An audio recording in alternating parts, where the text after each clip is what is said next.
থাকুন, আপনি নদীতে থাকুন, খালে বিলে যেখানেই থাকুন, রাত বেরাত বিপদ আপদ যেখানেই, শুধু আমার আল্লাহকে একবার হাতটা তুলে বলে দেন, আল্লাহ আমি বড় বিপদে, আপনার বিপদ থেকে বাঁচাবেন কে? কে? পৃথিবীর আর কেউ বাঁচাতে পারে এই মনে করা শিরক, চলবে না। এই মনে করা কি শিরক। অনেক মুসলমান আছে, দুঃখ লাগে, সত্যি বলছি দুঃখ লাগে, অনেক মুসলমান আছে দুঃখ লাগে, যারা মানুষের তৈরি করা মাজার, গাছতলা মাছতলায় গিয়ে সেজদা দিয়ে তাদের মাধ্যমে আল্লাহর কাছে ভালো মন্দ চায়। চায় কি চায় না? এরকম মুসলমান আছে না নেই? একদম নয়। ভায়া হয়ে কেন চাইবেন? হ্যাঁ, আমার আল্লাহ কি ঘুষখোর? নাউজুবিল্লাহ। যে দালাল ছাড়া গ্রহণ করে না, এরকম কোনো ব্যাপার আছে? নয়। ডাইরেক্ট ডাইরেক্ট ওয়াইজা সালাকা ইবাদি আন্নি ফাইনি করিব। মুহাম্মদ সাল্লাল্লাহু আলাইহি ওয়াসাল্লামকে আল্লাহ বলছে ওয়াইজা সালাকা ইবাদি আন্নি ফাইনি করিব। আপনাকে যারা জিজ্ঞাসা করছে আমি আল্লাহ কোথায়, তাদেরকে বলে দাও ফাইনি করিব, আমি তাদের একেবারে নিকটে। কতটা নিকটে? কতটা? আয়াতের ব্যাখ্যা করতে গিয়ে আল্লামা ইবনে কাসির তিনি বলছেন, আমার দিকে ফিরুন, কানের লতি আর কাঁধ এইটুকু জায়গার যতটা ডিফারেন্স, আল্লাহ তাআলা বলছে আমি একটা বান্দার এতটা দূরত্বে থাকি। সুবহানাল্লাহ, সুবহানাল্লাহ। আল্লাহ আপনার কাছে থাকে, আপনি তাকে ডাকেন না।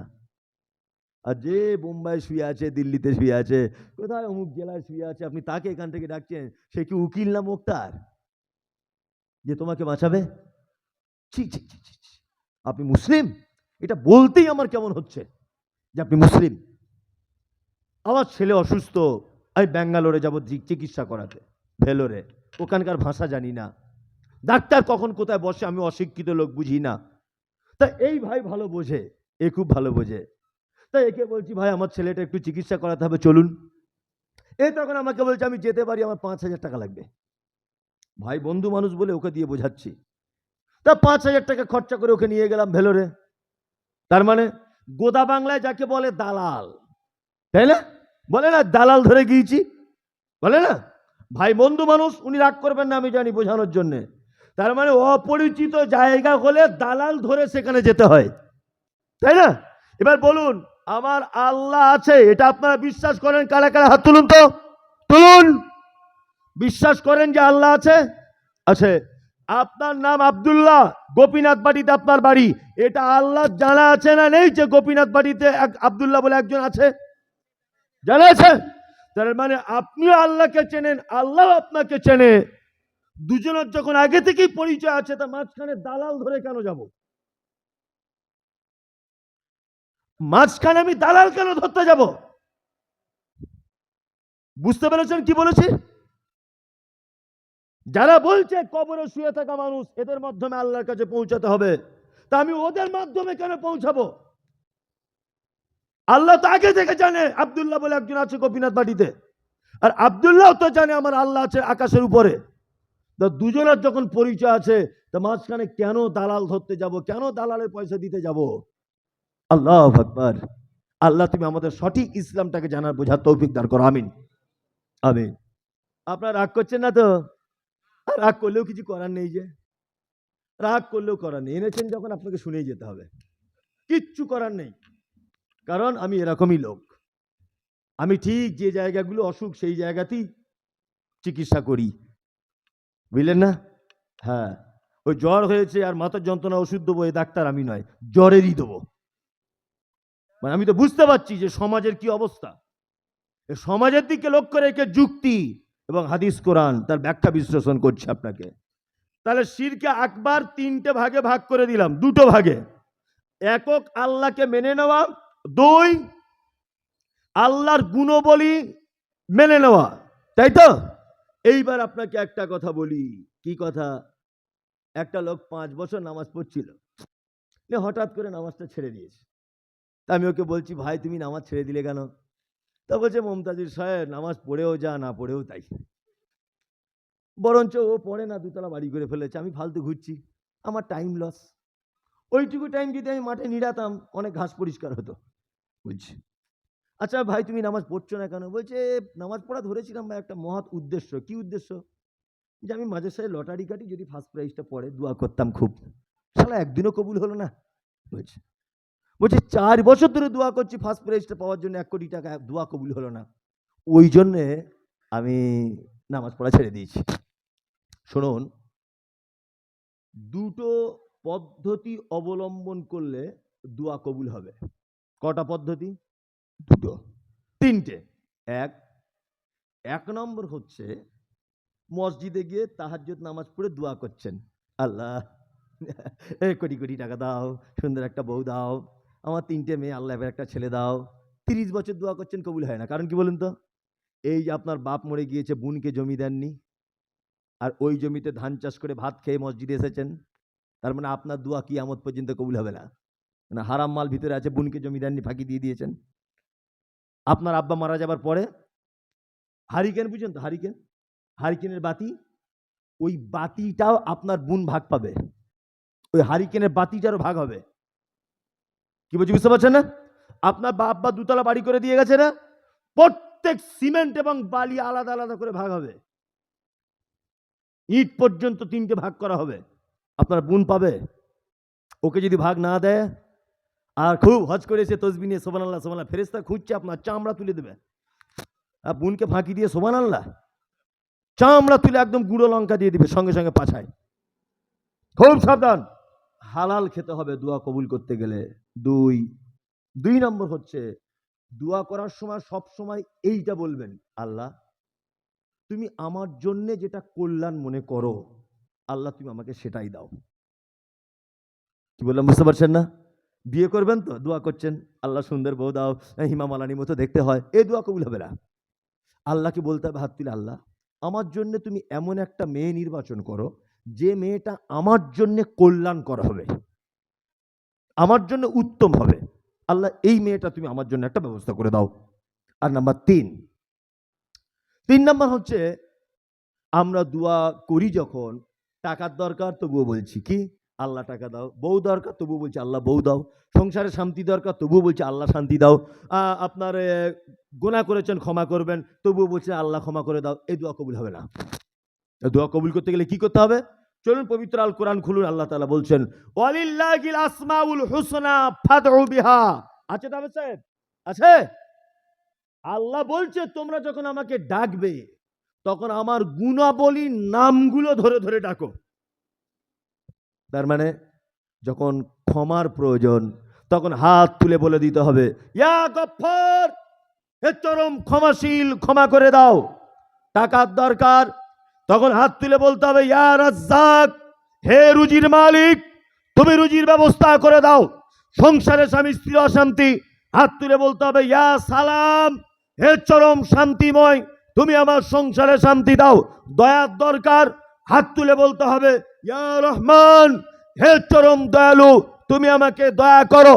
বিপদে ফেসে গেছেন, হাত তুলে বলতে হবে, ইয়া ওয়াকিল, হে চরম বিপদ থেকে উদ্ধারকারী, তুমি আমাকে বিপদ থেকে উদ্ধার করো। আল্লাহ কোরআনে বলছে ওয়ালিল্লাহিল আসমাউল হুসনা ফাদউ বিহা। বান্দা যখন আমার যে নামটা তোমার জন্য প্রয়োজন হবে সেই নামটা ধরে আমাকে ডাকো। রুজির দরকার, কি বলতে হবে? ইয়া রাজ্জাক, হে রুজির মালিক রুজি দাও।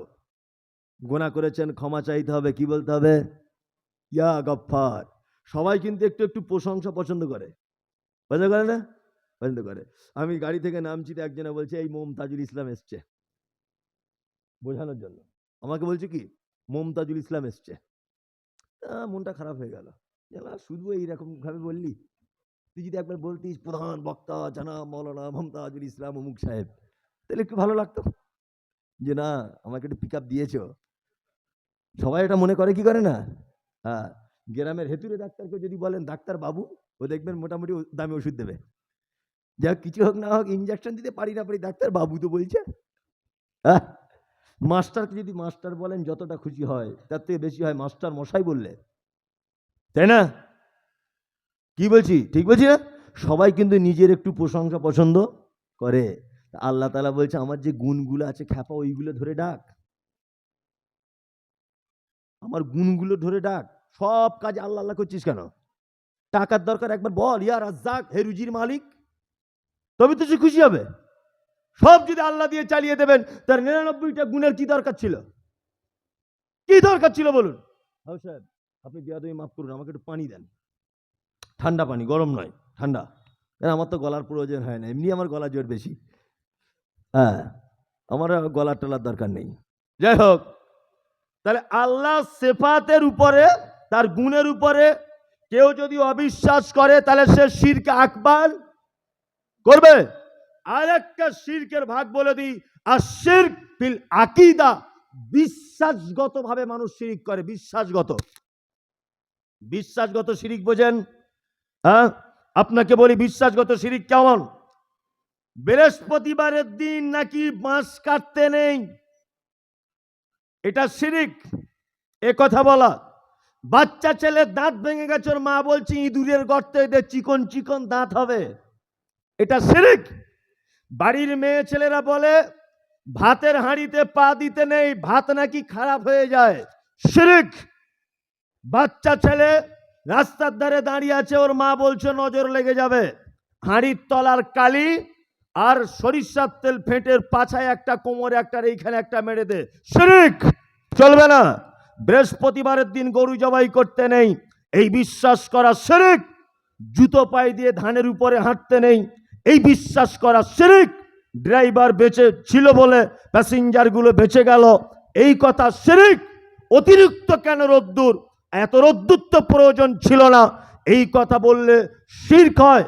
আতুর ঘর থেকে মেয়েরা বার হওয়ার সময় মা চাচিরা বলে হাতে একটা লোহার টুকরো নিয়ে বার হও, তাছাড়া ভূতে ধরে যাবে, এটা শিরক। বাচ্চা ছেলে সন্ধ্যাবেলা ভাতকে বাড়ির আঙিনাতে পানিটা ফেলেছে, ওর মা বলছে ভূতে ধরে যেতে পারে, এই কথা বললে শিরক হয়। ড্রাইভার গাড়ি চালাচ্ছিল, হঠাৎ করে রাস্তার সামনে দিয়ে একটা বিড়াল চলে গেল, এত জোরে ব্রেক মারলো ড্রাইভার, প্যাসেঞ্জারের কপাল ভুলে গেল। তখন ড্রাইভার বলছে বিড়াল চলে গেল, বাস অ্যাক্সিডেন্ট হতে পারে। আর তো ও তো বিড়াল নিজেই বাঁচার জন্য ছুটছে, ও তোমার কি বাঁচাবে? বিশ্বাসগত শিরক। ইঁদুরের গর্ততে দাঁত দিলে দাঁত চিকন হয়, তোমায় কে কথা বললো? কে বললো? কাক ডাকলে কুটুম আসতে পারে, কে তোমাকে কথা বললো? হ্যাঁ, ভাতের হাঁড়ি হাত থেকে পড়ে গেলে বাড়িতে নাকি বালা মুসিবত আসবে, কে তোমাকে কথা বললো? ভরা দুপুরবেলা মাথার কাপড় পড়ে গেলে নাকি ভূতে ধরে, কে বললো কথা? মেয়েদের যখন প্রত্যেক মাসে যে অসুখ হয়, এই অসুখ হলে নাকি ভাতের হাঁড়িতে হাত দিতে নেই, চালের বস্তায় হাত দিতে নেই। স্বামী স্ত্রী মেলামেশা করলে রাতের বেলা সকালে গোসল না করে নাকি ভাতের হাঁড়িতে হাত দিতে নেই, কে বলেছে হাত দিতে নেই? কে বলেছে তোমাকে? যুক্তি কে দিল? স্বামী স্ত্রী মেলামেশা করেছে রাতের বেলা, ওটা মানবিক চাহিদা, ওটা আল্লাহ জায়েজ করেছে। রাত, দুপুর, বিকাল, সন্ধ্যা, যে কোনো টাইমে আপনি আপনার স্ত্রীর সঙ্গে মেলামেশা করতে পারেন, কোনো সমস্যা নেই। ও ওই অবস্থাতেই ভাত বেড়ে দিবে বাচ্চাদের, ওই অবস্থাতেই হাঁড়ি থেকে ভাত খুলবে, ওই অবস্থাতেই চালের বস্তা থেকে চাল নিবে, কোনো সমস্যা নেই। ইসলামে কোনো বাধা নেই। এগুলো বিশ্বাসগত শিরিক, মনে রাখবেন। কে তোমাকে যুক্তি দিল যে ওই অবস্থায় হাঁড়ি থেকে ভাত খুলতে নেই? বুঝো তুমি কিছু ইসলাম? বিসমিল্লাহ, আলহামদুলিল্লাহ। এগুলো বিশ্বাসগত শিরিক, মনে থাকে জানো, বিশ্বাসগত শিরিক খুব ভয়ঙ্কর। এইবার আপনাদেরকে আরেকটা কথা বলি, আশিরক ফিল হুকুক। আল্লাহ যে বিধান দিয়েছে, বিধান, এই বিধান যদি কেউ পরিবর্তন করার চিন্তা ভাবনা করে, তাহলে সে শিরকে আকবারের ভিতরে নিমজ্জিত হবে। এই এই এই তোরা কথা বলিস না, কথা বলবি না। আল্লাহ যে বিধান দিয়েছে, এই বিধান যদি কেউ পরিবর্তন করার চেষ্টা করে, এটা শিরক। তাহলে এতক্ষণ শিরিকের প্রকার ভেদ বললাম, তাই না? কত রকমের শিরিক হয়। এবার আপনাদেরকে বলছি শিরিকের ভয়াবহতাটা কি, কি ভয়াবহতা। আল্লাহ কোরআন মাজিদে বলছেন, ওয়াইদ ক্বালা লুকমানু লিইবনিহি ওয়া হুয়া ইয়াইযুহু ইয়া বুনাইয়া লা তুশরিক বিল্লাহ ইন্নাশ শিরকা লাযুলমুন আযীম। লোকমান হাকিম তার বেটাকে বলছে, বেটা কোশ্চিন কালে তুমি কখনো শিরিক করবে না আল্লাহর সাথে কাউকে। আর তুমি যদি শিরিক যদি করো, এটা হচ্ছে সব থেকে বড় জুলুম, বড় অত্যাচার। তাহলে পৃথিবীতে যত পাপ আছে সব থেকে বড় অত্যাচারের পাপের নাম কি? শিরক। আল্লাহ তাআলা বলছেন, ইন্নাল্লাহা লা ইয়াগফিরু আন ইউশরাকা বিহি ওয়া ইয়াগফিরু মা দুনা যালিকা লিমান ইয়াশা। মদ পান করেছো, ইচ্ছা করলে ক্ষমা করে দিতে পারি। 1 কোটি টাকা সুদের খেয়েছো, ইচ্ছা করলে ক্ষমা করে দিতে পারি। তুমি পাপ কাজ 30 বছর নামাজ পড়নি, ইচ্ছা করলে ক্ষমা করে দিতে পারি। হজ করনি, ইচ্ছা করলে ক্ষমা করে দিতে পারি। সারা জীবন রোজা রাখনি, ইচ্ছা করলে ক্ষমা করে দিতে পারি। কিন্তু আল্লাহ তাআলা বলছে, কেউ যদি শিরিক করা অবস্থায় মারা যায় তাকে আমি আর ক্ষমা করব না। পৃথিবীতে যত পাপ, সমস্ত পাপ ইচ্ছা করলে ক্ষমা করে দিতে পারি, কিন্তু কেউ শিরিক করা অবস্থায় মারা গেলে তার আর ক্ষমা হবে না। আল্লাহ তাআলা পবিত্র আল কোরআনে হুঙ্কার দিয়ে একটা কথা বলেছেন। এই কথা বললে অনেকজন বলবেন যে বিতর্কিত বক্তা, অথচ পিছনে হাফেজ সাহেবরা আছে, প্রমাণ হয়ে যাক এটা আল্লাহ কোরআনে বলেছে কিনা। যারা বড় শিরিক করে এদের নাম হচ্ছে মুশরিক। যারা বড় শিরিক করে এদের নাম মুশরিক। আল্লাহ তাআলা বলছেন, মা কানা লিন নবিয়্যি ওয়াল্লাযিনা আমানু আন ইস্তাগফিরু লিল মুশরিকিন ওয়ালাউ কানু উলি কুরবা। ইমানদারদের জন্য এবং নবীদের জন্য এটা উচিত নয় যে মুশরিকদের জন্য ক্ষমা প্রার্থনা করা। আল্লাহ বলছে, ওয়ালাউ কানু উলি কুরবা, যদি সেই শিরিককারী তোমার নিকট আত্মীয় হয় তবুও তার জন্য ক্ষমা প্রার্থনা করা যাবে না।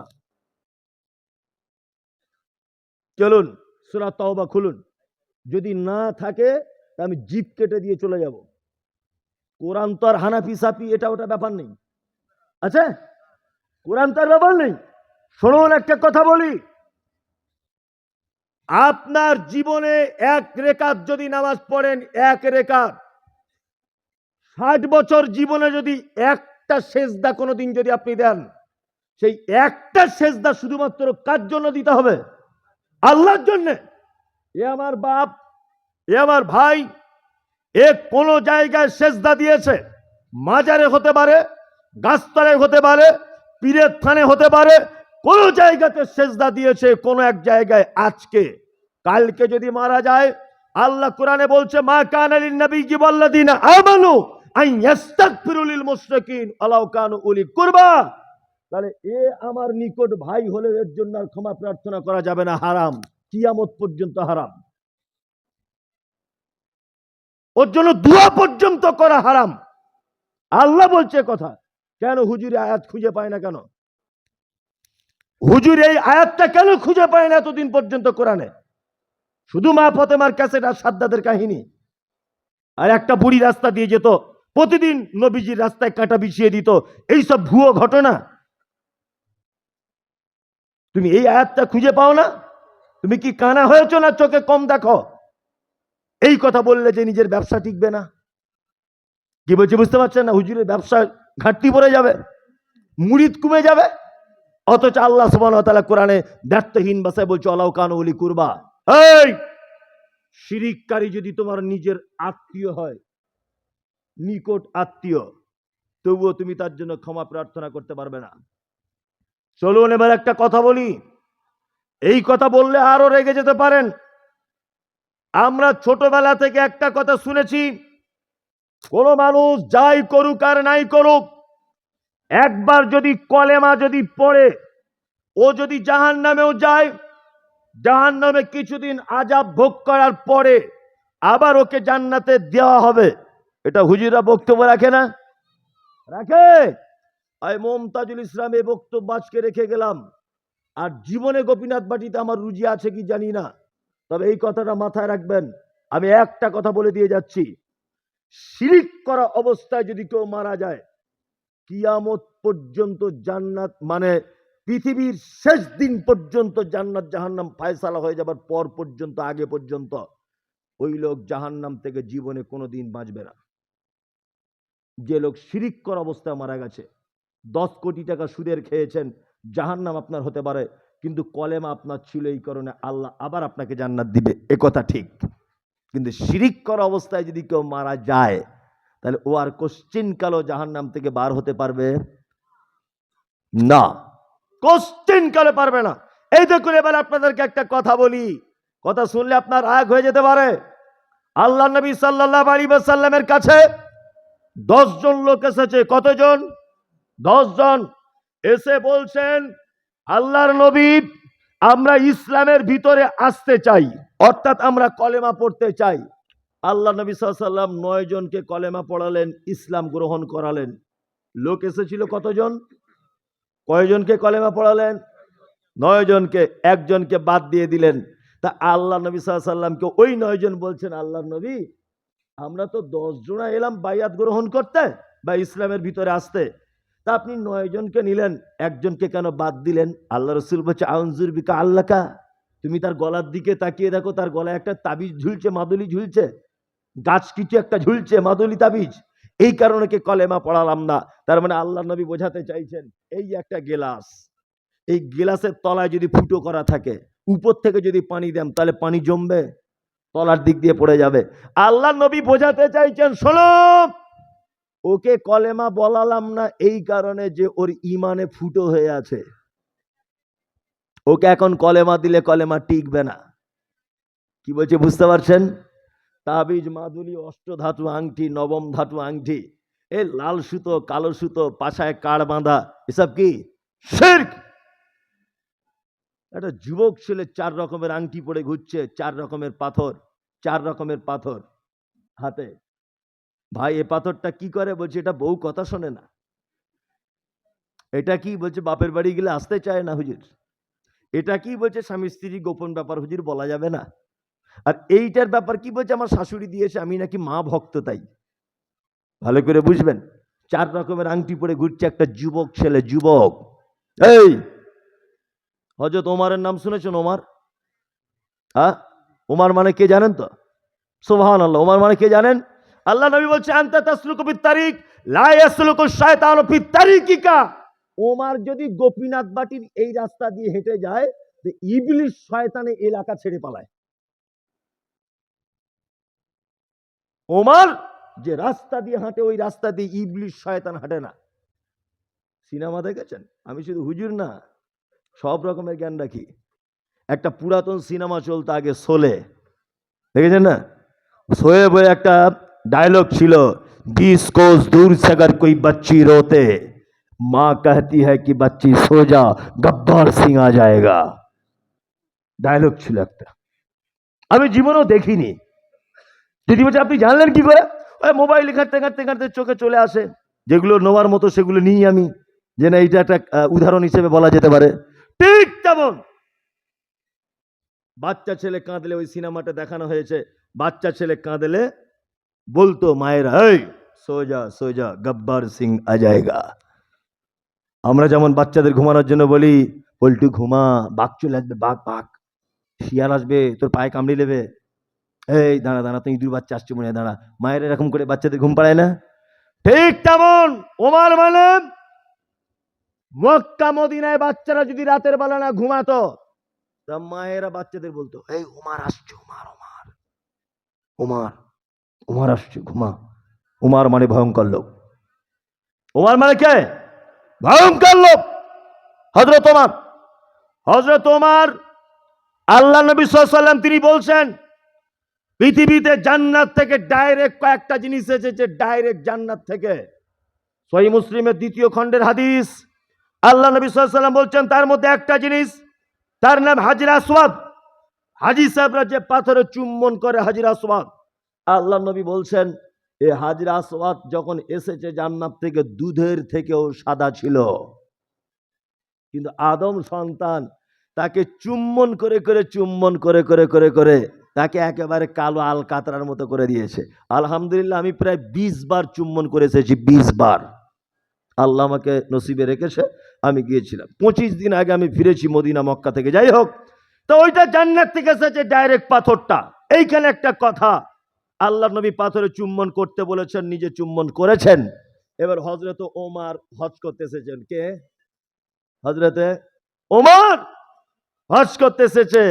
হজ করতে এসে ঠিক কাবার হাজরে আসওয়াদটার ওইখানে এসে হাতটা তুলে দিয়ে বলছে, হাজরে আসওয়াদ, ও হাজরে আসওয়াদ, আমি ওমর কোশ্চিন কালে তোমার কোনোদিন চুম্বন করতাম না, কারণ তুমি একটা পাথর, তুমি মানুষের কোনো উপকার করতে পারো না, তুমি মানুষের কোনো ক্ষতিও করতে পারো না, তুমি কোনো উপকারেও আসো না, মানুষের কোনো ক্ষতিও করো না, তুমি জান্নাতের পাথর হতে পারো, আমি কখনো তোমাকে চুম্বন করতাম না, শুধু আল্লাহর নবী চুম্বন করেছিলেন বলে করব। হযরত ওমর জান্নাতের পাথরকে হুমকি দিয়ে বলছে, তুমি মানুষের কোনো উপকার কিছু ক্ষতি কিছু করতে পারো না। আরে জান্নাতের পাথর যদি উপকার ক্ষতি করতে না পারে, তোমার অষ্ট ধাতুর আংটিতে কাজ হয়? ও তো কুকুরে পেচ্ছাপ করে। কে বলেছে তোমাকে লাল সুতা আজমির থেকে আনলে হাতের ব্যথা ভালো হয়ে যায়? আজমিরে কি ঝুট মিল আছে? হুগলির জুট মিল থেকে মাল চলে যাচ্ছে কালার হয়ে, বরকতের সুতো হয়ে আসছে, কুকুরে পেচ্ছাপ করছে জুট মিলে। কে তোমাকে যুক্তি দিল লাল সুতো বেঁধে ঘুরতে হবে? কে তোমাকে বলল? ওষুধ খাওয়া সুন্নত, ওষুধ দেওয়া সুন্নত, চিকিৎসা করা সুন্নত, রোগ হয়েছে চিকিৎসা করুন। আর কত ভাঁওতাবাজি দিয়ে ইসলামকে চালাবেন? কত ভাঁওতাবাজি দিয়ে চালাবেন? শিরক পৃথিবীর এক ভয়ঙ্কর পাপ, ভয়ঙ্কর। আল্লাহ তুমি আমাদের সকলকেই শিরক নামক পাপ থেকে বাঁচার তৌফিক দান করো, বলো না আমিন। এই বেদাত সম্পর্কে বলবো বলেছিলাম, সে শিরকি বলতে বলতে টাইম চলে গেল, এত কাটছাপ করে বললাম তবুও হলো না। আর 12টা আমি তো জানি না। ও, ইয়াসিন ভাইয়ের সঙ্গে কালকে আমার জলসা ছিল পাশাপাশি গ্রামে। গাড়িতে কথা হলো ওনার সাথে, উনি আমাকে এতটুকু বললেন যে ওনার কি পাসপোর্ট না কি একটা অফিসে আজকে এমার্জেন্সি একটা কাজ পড়ে গেছে, এমার্জেন্সি। তাই বললাম যে ভাই আমি কোথায় কবে জলসা আমি নিজেও জানি না, আমার জলসা কবে কোথায় সব আমার ড্রাইভার জানে। আমার ড্রাইভার তখন বললো যে গোপীনাথ বাটিতে আপনার জলসা আছে আর ইয়াসিন ভাইয়েরও আছে। ইয়াসিন ভাই তখন বললেন যে কালকে আমি আপ্রাণ চেষ্টা করব যাওয়ার, যদি আমার কাজটা মিটে না যায় বা না হয় তাহলে আমি যেতে পারবো না হয়তো। এতটুকু কথা ওনার সঙ্গে আমার হয়েছিল। তবে ওনার যে কাজ পড়েছে এটা অরিজিনালি, কারণ ওনার ড্রাইভারের সঙ্গে কথা হয়েছে এবং ওনার সাথেও। আর অরিজিনালি তিনি একটা কোনো কাগজপত্র ব্যাপারে কোনো এক জায়গায় একটা ফেঁসে গেছেন, সেইটা ঠিক করার জন্য আজকে উনি আসতে পারেননি, এটা আমার সঙ্গে বলেছেন। আর এবং এখানে যে বলতে বলেছেন